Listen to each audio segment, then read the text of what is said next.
And now, ASAP Science presents the elements of the periodic table. Destinasi negara utama ekspor penting teman-teman. Proses pembuatan asam sulfat melalui proses Mengikuti campuran bahan kimia. Asam sulfat adalah asam kuat dengan rumus molekul H2SO4. Asam sulfat bersifat korosif. Asam sulfat dalam aspek ekonomi.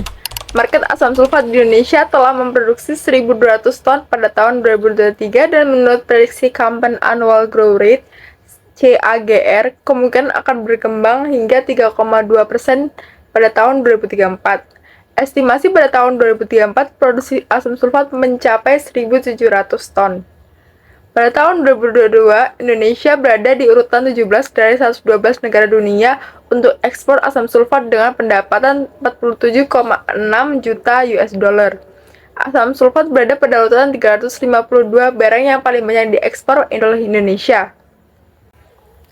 Destinasi negara utama ekspor asam sulfat oleh Indonesia adalah Filipina. Impor asam sulfat dilakukan oleh Indonesia pada tahun 2022 dan pendapatannya mencapai 31,3 juta US dollar. Pasar global dari asam sulfat bernilai 13,39 miliar US dollar di tahun 2022 dan kemungkinan besar akan berkembang hingga 3,7% dari 2023 sampai 2030. Eksportir terbesar dari asam sulfat adalah Cina, Korea Selatan, Jepang, Peru, dan Kanada.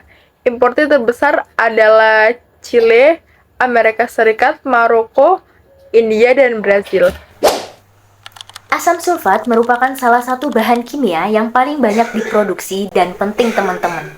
Asam sulfat sendiri memiliki pengaplikasian yang sangat luas di berbagai industri dan prosesnya, seperti pada produksi bahan kimia industri berupa pupuk, deterjen, pigmen, pewarna, lalu pembuatan baterai, proses metalurgi, penyulingan minyak bumi, industri pewarnaan dan tekstil, produksi bahan peledak, industri semikonduktor, penggunaan laboratorium, serta kimia analitik dan lain sebagainya.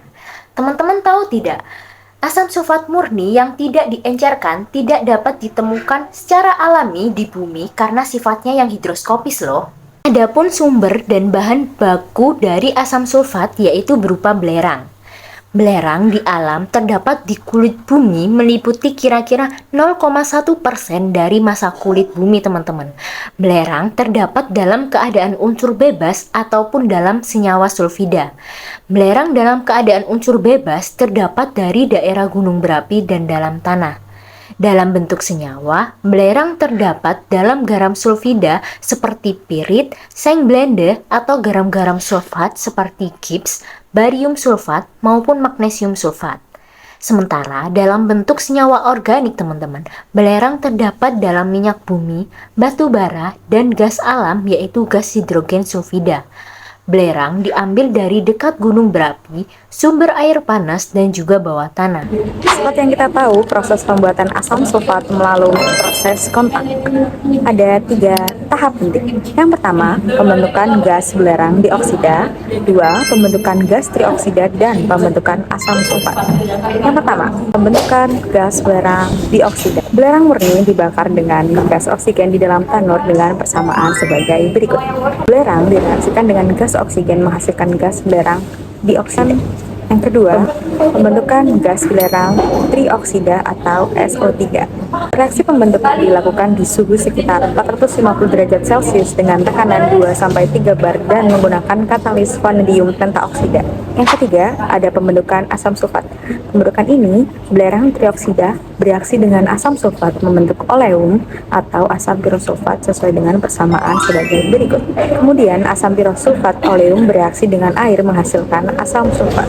Persentase yang didapatkan asam sulfat sekitar 98-99%.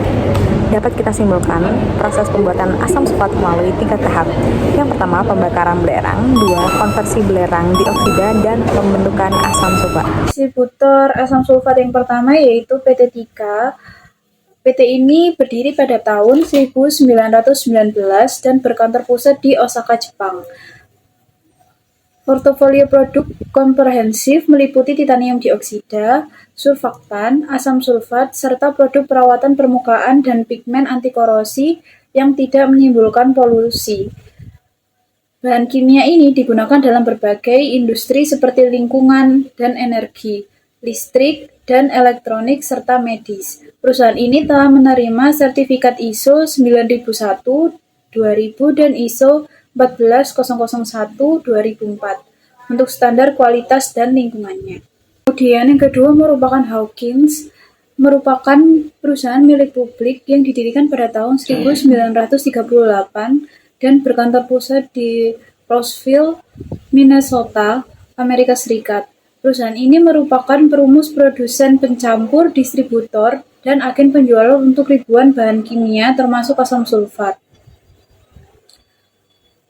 Pelanggan utama perusahaan ini merupakan dalam bidang pengolahan air, manufaktur, makanan dan susu, dan penelitian laboratorium.